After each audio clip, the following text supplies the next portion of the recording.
BBC খবর দিয়েছে, মালয়েশিয়ার তালিকায় 25 এজেন্সি। শ্রমবাজার খোলা নিয়ে কি বলছে বাংলাদেশ সরকার? 25টা এজেন্সিকে দায়িত্ব দেওয়া হয়েছে কর্মী রিক্রুটমেন্টের, যারা মালয়েশিয়া কর্মী প্রেরণ করবে।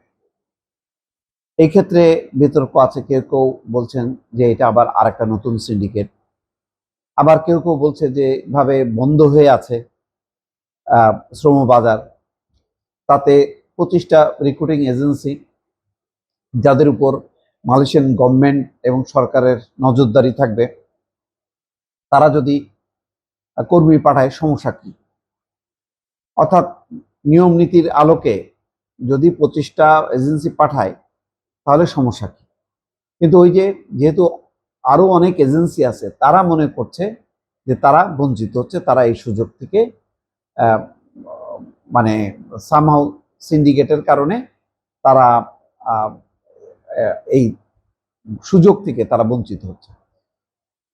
এখানে খবরে বলা হচ্ছে যে মালয়েশিয়ার সরকার অনলাইন ভিত্তিক কেন্দ্রীয় অভিবাসী কর্মী ব্যবস্থাপনা platform foreign workers centralised management system বা FWMS এই তালিকা প্রকাশ করেছে। এর ফলে দীর্ঘদিন ধরে বন্ধ থাকা মালয়েশিয়ার শ্রমবাজারে কর্মী নিয়োগ আবারও শুরুর আভাস পাওয়া গেছে।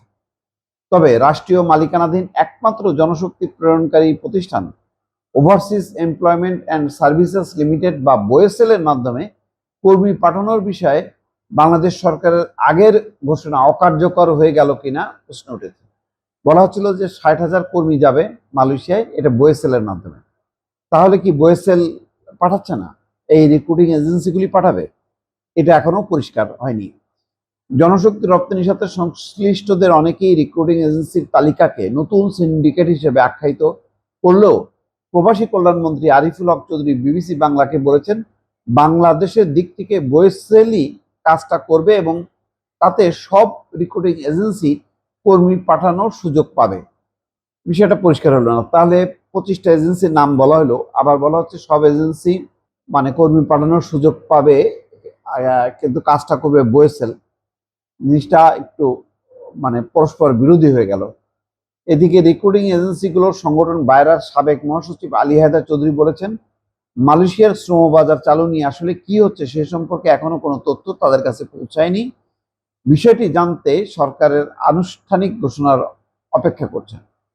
প্রসঙ্গত গত 30শে জুলাই মালয়েশিয়ায় বাংলাদেশ হাইকমিশন আয়োজিত এক সংবাদ সম্মেলনে মালয়েশিয়ার শ্রমবাজার খুলে গেছে বলে ঘোষণা দিয়েছিলেন বাংলাদেশের প্রধানমন্ত্রীর উপদেষ্টা মাহাদি আমিন।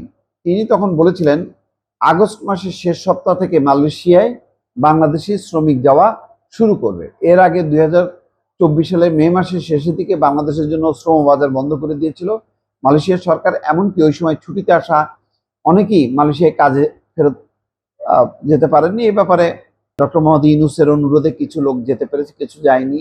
তবে ব্যাপক ধরপাকড়, যেখানেই ধরপাকড় হচ্ছে প্রতিদিনই মালয়েশিয়ায়।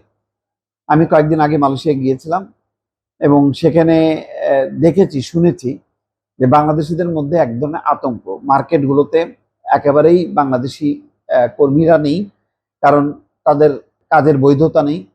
তারা লুকিয়ে কাজ করে এবং ধরা পড়লেই তাদেরকে ফেরত পাঠানো হচ্ছে। এবং ধরপাকড়ের মধ্যে যে সংখ্যা পাওয়া যায় তার মধ্যে দেখা যায় যে 200 কর্মীকে যদি ধরে অবৈধ প্রবাসী হিসাবে, তার মধ্যে 150-র উপরে থাকে বাংলাদেশি। তো এটা বাংলাদেশের জন্য অসম্মানজনক। যদি নিয়মিতভাবে কর্মী ভিসা চালু হয় তাহলে আর অবৈধদের সংখ্যা কমে আসবে। সেটার ব্যাপারে তারেক রহমান তার প্রথম বিদেশ সফর ছিল মালয়েশিয়া, এবং আনোয়ার ইব্রাহিম যেভাবে তাকে সম্বর্ধনা দিয়েছে এটা নজিরবিহীন। তো সেই আলোকে তারেক রহমানের অনুরোধে সরকার রাজি হয়েছে যে তারা কর্মী আবার নেবে এবং প্রথম পর্যায়ে 60,000 কর্মী নেওয়ার একটা ঘোষণা পাওয়া গিয়েছিল। তো এখন সেই 25টা এজেন্সি, তাদের নামও ঘোষণা করা হয়েছে। এখন বিবিসি বাংলাকে বলছেন যে মালয়েশিয়ার সরকারের তালিকা তাদের নিজস্ব, অর্থাৎ মালয়েশিয়া গভর্নমেন্ট তার মতন করে তালিকা ঘোষণা করছে। আমরা এখান থেকে পাঠাবো বোয়েসেলের মাধ্যমে। আমাদের তালিকায় থাকা সব রিক্রুটিং এজেন্সি এতে কাজ করার সুযোগ পাবে। এখানে হাইড অ্যান্ড সিকের কিছু নেই। অর্থাৎ সবগুলো এজেন্সি তার তালিকা পাঠাবে বয়েসেল পরীক্ষা নিরীক্ষা করে যাচাই বাছাই করে সেখান থেকে পাঠাবে। যাক, তারপরেও রিক্রুটিং এজেন্সিগুলোর মধ্যে এই নিয়ে নানা ধরনের আলোচনা শুরু হয়েছে। তবে শ্রমবাজার চালুর বিষয়ে আনুষ্ঠানিক কোনো ঘোষণা না আসা পর্যন্ত তারা এই বিষয়ে আনুষ্ঠানিক কোনো মন্তব্য করছেন না। আলী হেদার চৌধুরী বলছেন, আমরা কিছু তালিকা সংবাদ মাধ্যমে দেখেছি, আমরা শুধু চাই সবাই কাজ করার সুযোগ পাক, শ্রমিকরা সুরক্ষিত থাকুক এবং ন্যূনতম খরচে শ্রমিকরা যাওয়ার সুযোগ পাক। কিন্তু এখানে বলা হচ্ছে যে শ্রমবাজার খুলবে কিন্তু খরচ নাকি 3 গুণ হবে। মানে আগে যেই বদনামটা ছিল, যে কারণে মামলাও করা হয়েছে, অথচ এখন আবার সেই একই প্রক্রিয়া অনুসরণ করা হচ্ছে এবং সেই শ্রমিক পাঠানোর খরচ 3 গুণ হচ্ছে। তাই যদি হয় তাহলে কিন্তু মানে মালয়েশিয়া কর্মী পাঠানোর সমস্ত এই উদ্যোগ আয়োজন ভেস্তে যাবে। এই কারণে যে খরচ যদি ন্যূনতম না রাখা যায় তাহলে শ্রমিকরা যে মজুরি পাবে সেই মজুরি পেয়ে তাদের মানে যাওয়ার খরচ তারা কখনো তুলতে পারবে না। আলটিমেটলি এটা মানে আমাদের ক্ষতি।